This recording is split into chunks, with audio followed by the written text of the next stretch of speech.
Welcome to my November plan with me. If you're new here, my name is Kanova.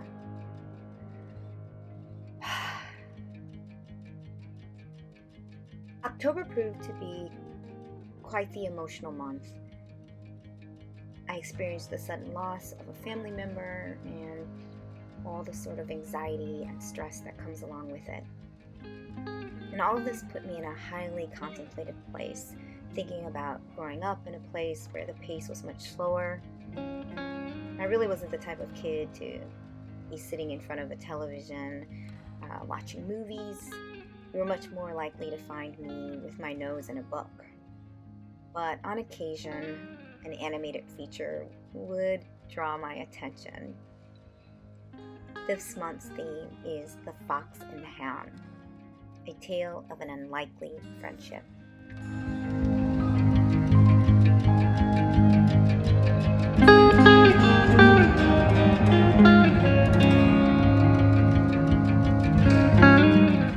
Once the theme was set, I spent a great deal of time trying to figure out how I was going to render these images.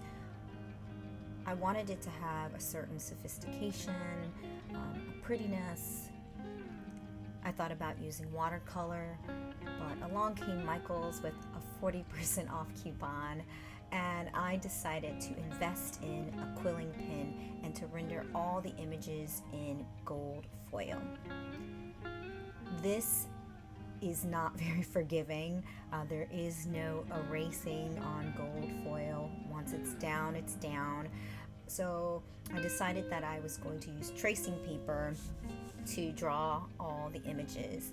I pre-drew all the images. It's kind of funny because I was using some source images and I probably could have done a great deal of tracing in order to render the images, especially since I was using tracing paper, but I drew them out freehand.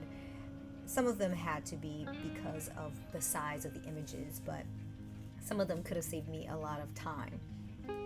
I decided to use pages from an Archer and Olive notebook that came in the Desert subscription box.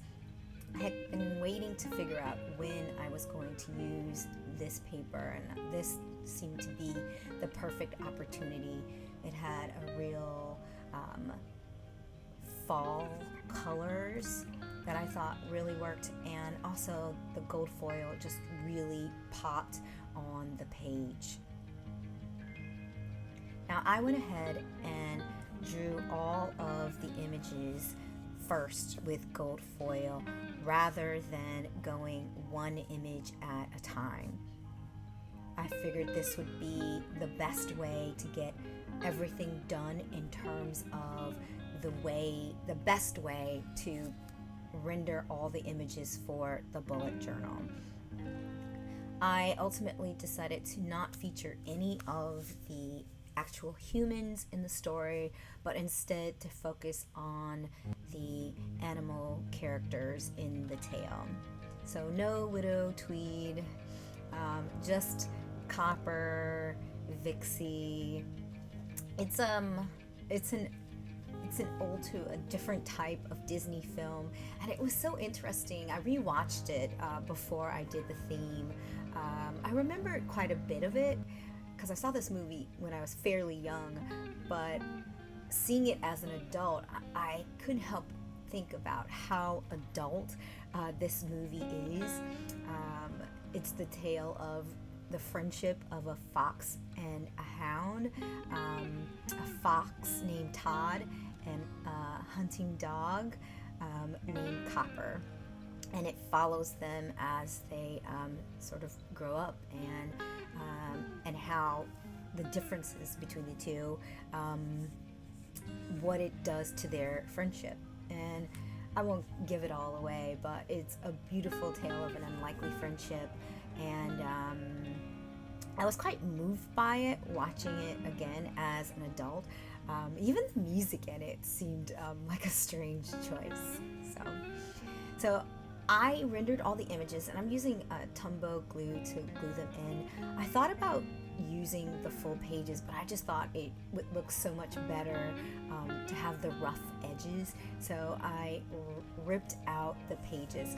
Now I am going through and adding all the images and allowing them to dry first, because where the images are placed in the bullet journal directly correlate to how everything else on the page is set up. Normally I would go page to page, but sometimes the setup for the journal really is determined by the artwork. Rather than go back and use the quilling pen for the lettering, I decided to hand letter this time. I had been practicing my calligraphy and wanted to give it a go. So I am using the new Archer and Olive Calliograph brush pen. These pens came in the new fall subscription box, and this is really my first time using them. I've been practicing with them, but this is my first time really using them in my journal.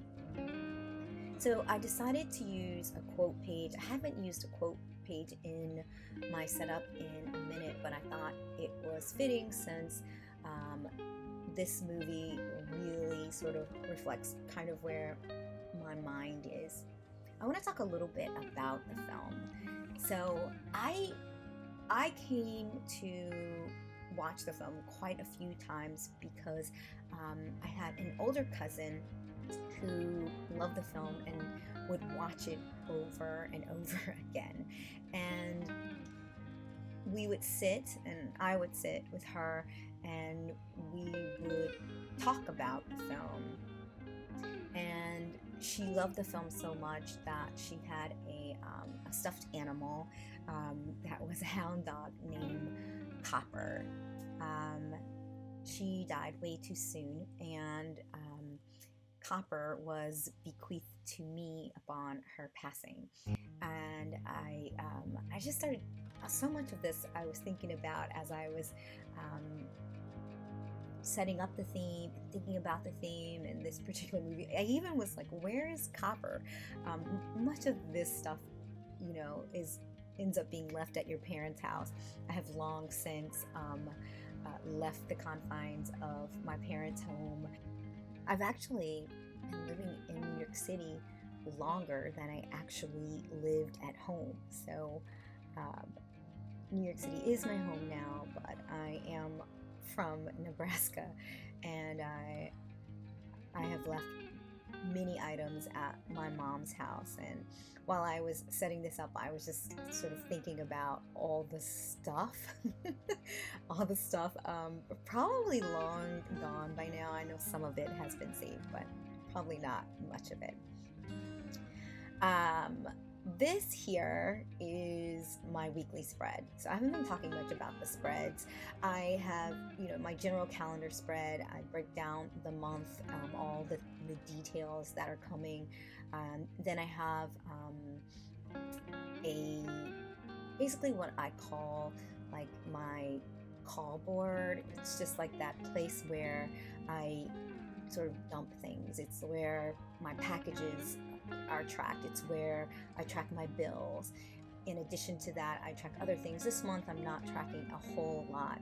I wanted to keep my weekly spreads really simple, but in the end I decided that I wanted to include these sort of fallen trees at the bottom. I just can't leave a page in its most simplest format. I always seem to have to go a little bit farther along.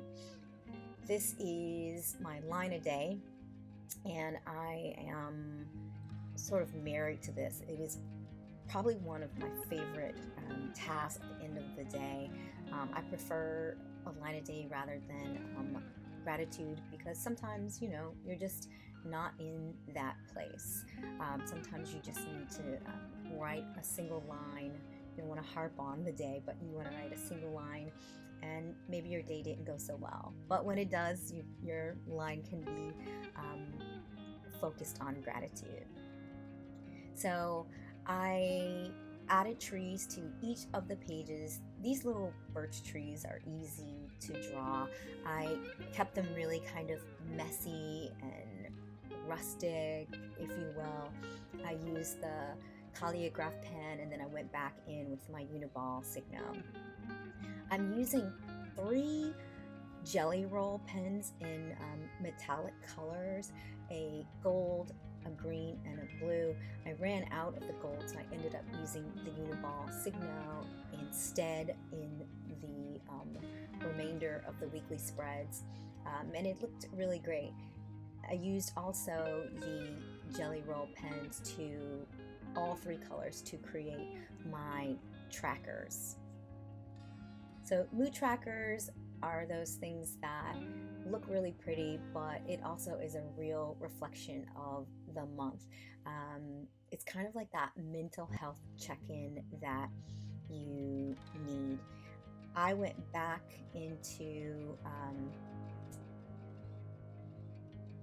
my bullet journal to see actually how I was in the month of November of last year, to see if I was in the same sort of contemplative mood or if things were different. That's the beauty of the journal. You really can kind of go back and look and see where you were a year ago, 2 years ago, or however long you have been journaling. So I'm also using just a little bit of washi tape. I have so much washi tape. I am forcing myself not to purchase any more for a little while. It will take me probably years before I use all the washi tape I have. I probably will start buying again sooner than that, though, I must confess. I thought this washi tape worked well with the spreads and gave it a little bit of sparkle, and it included all of the colors. This just happened to happen. Like once I decided, this just ended up being some washi tape that I have. I kind of love that, you know, digging into your collection and building a spread from the things that you have. I did that in August and created one of my favorite spreads I've ever created. I just thought I had to dig a little deeper to make it happen, and therefore I ended up being more creative than, not maybe more creative than usual, but it was a different sort of creative. It really was about like using what I had to figure out what I was going to do, and that's a totally different process than knowing what you're going to do and then coming back into your journal and doing it. So my mood tracker this month is going to be from the movie, of course, but when they steal Widow Tweed's laundry. And so I'm going to do a bunch of different clotheslines, and then there'll be several items hanging on the clothesline that I will color different colors as the month goes on. I love how I'm going to be sort of adding to this little illustration as the month goes on. As contemplative as this was, and as melancholy as it may seem, this was really a joyful process. I really loved putting it together. I love just thinking about growing up, really, and what it was like. It was really a lot of nostalgia this month. I'm using my stamps to go in and do my numbers. These are typewriter stamps I bought from Amazon, and I'm using the Archer and Olive Gold ink in order to put them into the journal. My handwriting can sometimes, it varies. It can be really great, and then sometimes it can be, you know, really bad. These are also stamps that were in one of the Traveler's Archer and Olive subscription box. I really find that I may not have a great use for the items when they arrive, but somehow I need them, want them, they become beloved items in my bullet journaling process. This is my audition tracker. Things are picking back up, not so much in person, but a lot of taping and even live Zoom auditions. So not to worry, an alcohol wipe will clean off the cover of my bullet journal. That's one of the beauties of the vegan leather. I don't know if I can ever go back to linen cloth, but we'll see, as I am picking out now what journals I'm going to be using for 2022. I like to kind of plan ahead. Man, I love how these spreads came out. There's a little bit of a rusticness. I worked on my calligraphy, so you see that. It's probably one of my simpler spreads. I know you were looking at it and thinking this is simple, but for me, things can typically get really involved if you've watched some of my other videos. Pop-ups, love the sort of whimsy of adding a pop-up to a spread. But these were pretty straightforward for me, and I'm really happy at how they turned out. Thanks for taking this little trip down memory lane with me. I'll leave you with the quote. Goodbye may seem forever. Farewell is like the end. But in my heart is a memory, and there you'll always be. Widow Tweed, The Fox and the Hound. See you next month.